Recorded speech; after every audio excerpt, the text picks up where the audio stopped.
आइल कल युग घोर जमाना, अरे बाप रे बाप। आइल कल युग घोर जमाना, अरे बाप रे बाप।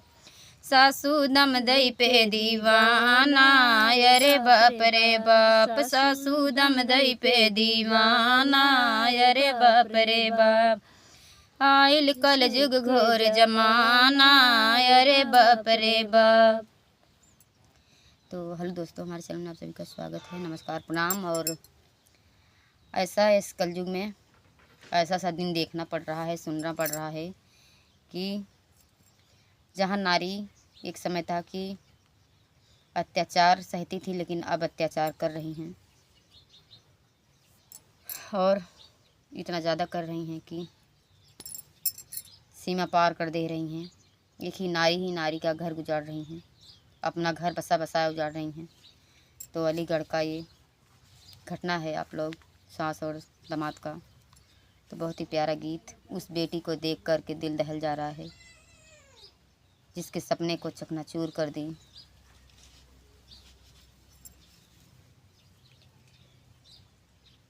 आइल कल युग घोर जमाना, अरे बाप रे बाप। आइल कल युग घोर जमाना, अरे बाप रे बाप। सासू दम दई पे दीवाना, अरे बाप रे बाप। सासू दम दई पे दीवाना, अरे बाप रे बाप। सास ससुर के नाक कटाई, जग में करीन हसाई। सास ससुर के नाक कटाई, जग में करी हसाई। वो तो लूट के लेंगे खजाना, अरे बाप रे बाप। वो तो लूट के लेंगे खजाना, अरे बाप रे बाप। सासू दम दई पे दीवाना, अरे बाप रे बाप।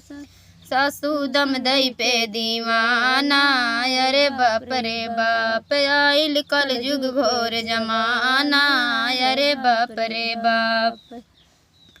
बसई से पहले उजार देहली बेटी के घरवा। बसई से पहले उजार देहली बेटी के घरवा। मंडक ना छवाइल नाही, मांगी पड़ल सेनुरवा। मंडक ना छवाइल, मांगी पड़ल ना सेनुरवा। तू कैसन रहियू महतारी, अरे बाप रे बाप। कैसे बन गईलू महतारी, अरे बाप रे बाप। तू तो हो गईलू हर जाई, अरे बाप रे बाप। आइल कल युग घोर जमाना, अरे बाप रे बाप। सासू दम दई पे दीवाना, अरे बाप रे बाप। सासू दम दई पे दीवाना, अरे बाप रे बाप। सजल सजावल सपना के तू तोड़ दीहलू। सजल सजावल सपना तू तोड़ दीहलू। दूनौ कुल के नमवा कुलच्छिन होई के बोर दीहलू। सजल सजावल सपना के तू तोड़ दीहलू। बन के कुलच्छिन दूनौ कुल के नमवा बोर दीहलू। अरे तू तो कैसे बनू, तू तो कैसन हयू महतारी, अरे बाप रे बाप। तू तो बन गईलू कसाई, अरे बाप रे बाप। सासू दम दई पे दीवाना, अरे बाप रे बाप। आइल कल युग घोर जमाना, अरे बाप रे बाप। कल युग आइल कल युग घोर जमाना, अरे बाप रे बाप। आवई बेटी के देख रोवाई, अरे बाप रे बाप। आवई बेटी देख रोवाई, अरे बाप रे बाप। सुमन हिसाद से गावल ना जाई, अरे बाप रे बाप। आइल कैसन घोर जमाना, अरे बाप रे बाप। सासू दम दई पे दीवाना, अरे बाप रे बाप।